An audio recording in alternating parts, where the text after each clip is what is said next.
Assalamualaikum warahmatullahi wabarakatuh. Perkenalkan, nama saya Syifa Ramadina. Di sini saya akan mempresentasikan tentang pasar tenaga kerja dan tanah. Di sini ada pengertian. Pengertian adalah pasar yang menyediakan faktor-faktor produksi yang dibutuhkan perusahaan seperti tenaga kerja, tanah, modal, dan kewirausahaan. Penawaran faktor produksi berasal dari rumah tangga, sedangkan permintaan berasal dari perusahaan sebagai produsen. Harga faktor produksi terbentuk dari interaksi permintaan dan penawaran input tersebut. Dan yang kedua, ada produk marginal. Produk marginal adalah tambahan penerimaan yang diperoleh dari penjualan satu unit, tambahan output yang dihasilkan dengan menggunakan input tambahan. Produk penerimaan marginal membantu perusahaan menentukan penggunaan input agar profit maksimal. Dan yang tiga, ada pasar tenaga kerja.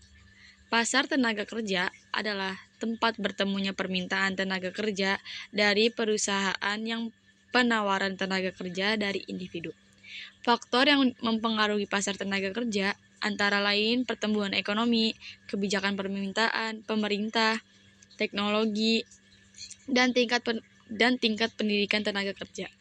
Pasar tenaga kerja memiliki struktur komparatif dan monopsoni dan dualisme. Dan yang keempat, ada pasar tanah. Pasar tanah adalah bagian pasar input yang menyediakan sumber daya alam berupa tanah untuk digunakan dalam produksi. Pasar tanah berperan penting sebagai faktor produksi alam yang harganya ditentukan oleh permintaan penawaran di pasar input. Dan yang terakhir ada kondisi pemaksimalan profit perusahaan dalam pasar input. Perusahaan akan memaksimalkan profit dengan menggunakan input hingga titik di mana harga input sama dengan produk penerimaan marginal.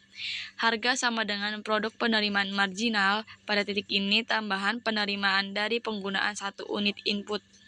Terakhir sama dengan biaya input tersebut. Sekian presentasi dari saya. Wassalamualaikum warahmatullahi wabarakatuh.